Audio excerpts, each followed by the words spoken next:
Motor वाहन चालक यांच्या संपामुळे काल सोलापूर कृषी उत्पन्न बाजार समितीतील लिलाव जे आहेत ते बंद ठेवण्यात आलेले होते।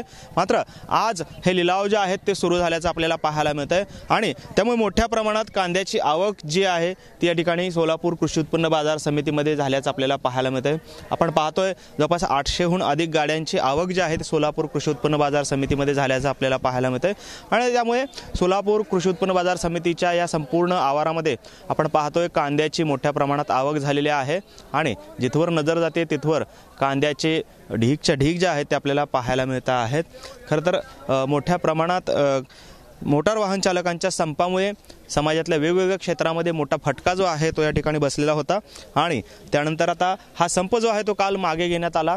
त्यामुळे आज सोलापूर कृषी उत्पन्न बाजार समितीतील कांद्याचे लिलाव जे आहेत ते सुरू राहणार आहेत आणि कांद्याची देखील मोठ्या प्रमाणात आवक झाल्याचं आपल्याला पाहायला मिळते। त्यामुळे एकंदरीतच मोटार वाहन चालक यांचा संप जो आहे तो कुठेतरी मागे घेतला आहे आणि त्याचा आता फायदा जो आहे तो शेतकऱ्यांना होणार आहे। कारण जवळपास कोट्यवधीची उलाढाल जी आहे ती ठप्प झालेली होती आणि त्याचाच फटका सोलापूर कृषी उत्पन्न बाजार समितीला देखील बसलेला होता, शेतकऱ्यांना देखील बसलेला होता। मात्र आता आज हे संप जे आहे तो मिटलेला आहे आणि आता लिलाव जे आहेत ते सुरू झालेत, त्यामुळे शेतकरी आता आनंदित दिसल्याचं आपल्याला पाहायला मिळते। कॅमेरामन विनोद उमनाबादकरसह सागर सुरवसे, TV9 मराठी, सोलापूर।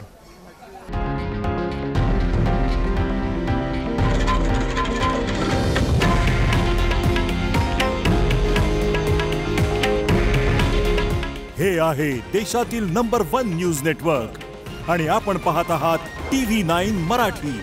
काळजी तुमची, हित महाराष्ट्राचं।